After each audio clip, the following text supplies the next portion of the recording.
500 वर्ष पहले गिरिराज जी में ठाकुर जी के एक भक्त हुए, श्री गोविंद दास जी। श्री गिरिराज जी महाराज साक्षात प्रकट होकर के लीला करते थे गोविंद दास जी के साथ, खेलते थे। बंधुओं, ठाकुर जी का यदि कृपा करने का, अनुग्रह करने का कोई समय है ना, तो हमारे ब्रज में तो आपने कभी ध्यान दिया होगा 12, 12:30 सब मंदिर बंद हो जाते हैं और 4:30 बजे के आसपास खुलते हैं। तो ठाकुर जी उस समय सोते नहीं है। हमारे ब्रज में ठाकुर जी वनचारी हैं, तो वो गैयाओं को चराने जाते हैं उस समय में। तो एक समय तो ये हो गया, और एक है रात के 9 बजे से लेकर सुबह 6 बजे तक ठाकुर जी जिससे भी मिलेंगे, जिस पर भी कृपा करेंगे, जिस पर भी अनुग्रह करेंगे, वो केवल इन्हीं समय में करेंगे। श्री गोविंद दास जी वैसे तो गवैया थे, ठाकुर जी के पदावली गाते थे, लेकिन श्री गिरिराज जी साक्षात लीला करते थे उनके साथ। एक दिन श्री गोविंद दास जी पीछे खड़े खड़े पद का गायन कर रहे थे और गोसाई जी ठाकुर जी का श्रृंगार कर रहे थे। नेक्सा थोड़ा गोसाई जी इधर गए तो ठाकुर जी के बगल में एक मोती पड़ा था। ठाकुर जी ने ये मोती उठाया और गोविंदा के सिर पे दे के मारा। जैसे ही मोती गोविंदास जी के लगा, गोविंदास जी बोले, दारी के माने ना। अरे भैया, और जैसे ही गोविंदास जी वापिस मोती फेंकने लगे तो इतने में गोसाई जी आगे आ गए। तो वो मोती ठाकुर जी के लगा, गोसाई जी के सिर में लगा। गोसाई जी मुड़े और बोला, गोविंदा, ठाकुर जी को मार रहा है तू? तो कुछ शर्म नहीं आती? तो ठाकुर जी को मोती क्यों मार रहा है? बोला, मैं नहीं मार रहा, अपने इन ठाकुर जी को समझा लो, ज्यादा उद्यमी है रहे हैं आजकल। ये देखो, ये गुम्माटा सा फूल गया, ये इन्हीं की करतूत है। गोसाई जी अंदर ही अंदर आनंदित हो रहे हैं। वाह गोविंदा, ठाकुर जी तेरे संग लीला करें। तो जब पूरा श्रृंगार आदि सब हो गया, मंदिर बंद होने का समय हुआ, तो गोविंदास जी को ठाकुर जी ने कहा, गोविंदा, आज मुझे दाल बाटी खाने का बड़ा मन हो रहा है। दाल बाटी जानते हैं ना आप लोग, हमारे ब्रज में तो खूब खाई जाती है। दाल बाटी चूरमा, जो खाए सो सूरमा। ठाकुर जी बोले गोविंदास जी से, मोए दाल बाटी खानी है आज। गोविंदास जी बोले, महाराज, आपके रसोई में आपके 56 भोग बनते हैं। अपरस से इतनी पवित्रता से मुख पर कपड़ा बांध करके, पट्टी बांध कर तब जाकर आपका प्रसाद बनता है, और आपको वो गोबरी में पकने वाले दाल बाटी खानी है। चलो कोई बात नहीं, मैं कह दूंगा आज रसोई में बन जाएगा। बोले, रसोई में नहीं खानी, मैं तेरी कदम खंडी में आऊंगा और तू वहीं कंडा उपला पे बाटी बनाई और दाल चढ़ाई हो वहीं पे, और वहीं पे आके पाऊंगा मैं तो। ठाकुर जी बोले, गोविंदास जी बोले, आप यहाँ पर भगवान हैं, सभी लोग आपको पूजने आते हैं यहाँ पे। ऐसे मंदिर से बाहर निकल जाओगे, किसी को पता लगा ना? बोला, काऊ को पता नहीं लगता, वैसे भी यहाँ पर कोई रहता नहीं है, तो जा तैयारी कर, मैं आऊंगा। अब तो गोविंदास जी भैया गए, बढ़िया कंडे लेकर गए, कंडों के बीच में बाटी को सेकने लगे, दाल चढ़ा दी। आज ठाकुर जी आएंगे ना मेरे यहाँ पे, तो एक पंथ दो काज। ठाकुर जी को 2 लीलाएं करनी थी। उसी मंदिर के बाहर, ठाकुर जी के मंदिर के बाहर, गिरिराज जी के मंदिर के बाहर एक झाड़ू करने वाला रहता था। उसको मंदिर के अंदर प्रवेश नहीं था, तो इसलिए वो ठाकुर जी का दर्शन नहीं कर पाता था। तो वो क्या करता, जो दर्शनार्थी आते तो उन्हीं से पूछता, आज ठाकुर जी का स्वरूप कैसा था, आज ठाकुर जी ने किस रंग की पीतांबरी पहनी थी, आज ठाकुर जी ने कैसी पाग लगाई थी, आज ठाकुर जी ने कौन सी माला पहनी थी। और वही बातें सुन सुन कर अपने हृदय में ठाकुर जी एक छवि बनाता कि जरूर ऐसे दिख रहे होंगे ठाकुर जी। उस दिन भी उसने पूछा, किसने बताया, नीले रंग के वस्त्र ठाकुर जी ने पहने हैं, मकराकृत कुंडल धारण किए हुए हैं, चांदी का चमचमाता बढ़िया मुकुट पहना हुआ है महाराज, घुंघराले केश हैं ठाकुर जी के आज। और बैठा बैठा अपने हृदय में ही ठाकुर जी की छवि बनाता। इतने में ठाकुर जी ने क्या किया महाराज, मंदिर से गिरिराज जी के पीछे जो प्रांगण है उसमें कूद गए।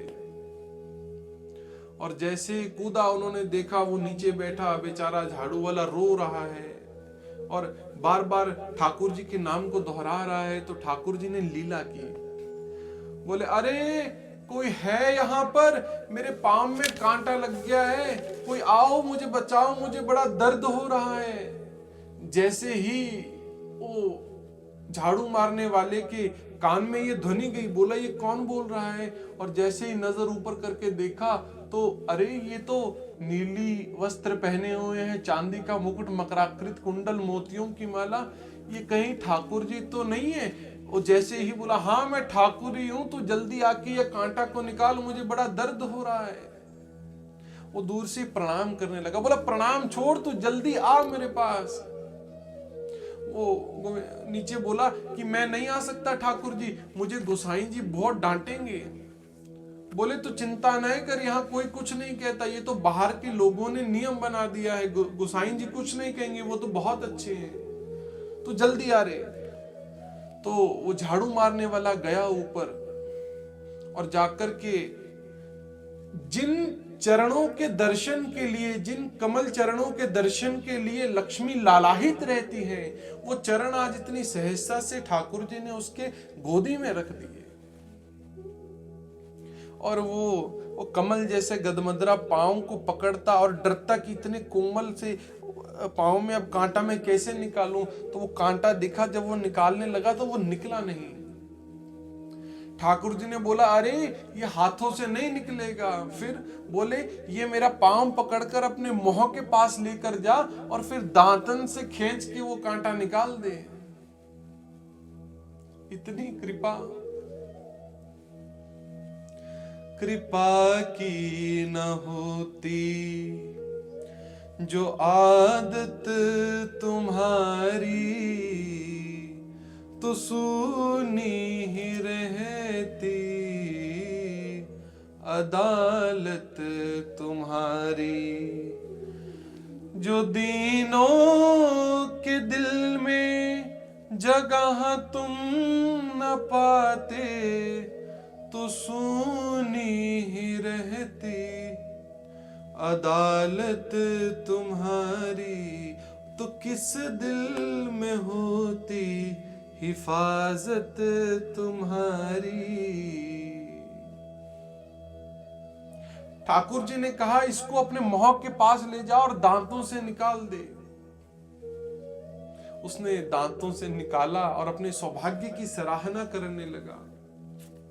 ठाकुर जी ने कहा मेरे चरणों में बड़ा दर्द हो रहा है, मुझसे चला नहीं जाएगा, एक काम कर तू मुझे अपनी पीठ पर बिठा ले, अपनी पिद्दी पर चढ़ा ले और मुझे वहां तक लेकर चल। एक गोविंदा ने अपने कदम खंडी में मेरे काजे दाल बाटी बनाई है।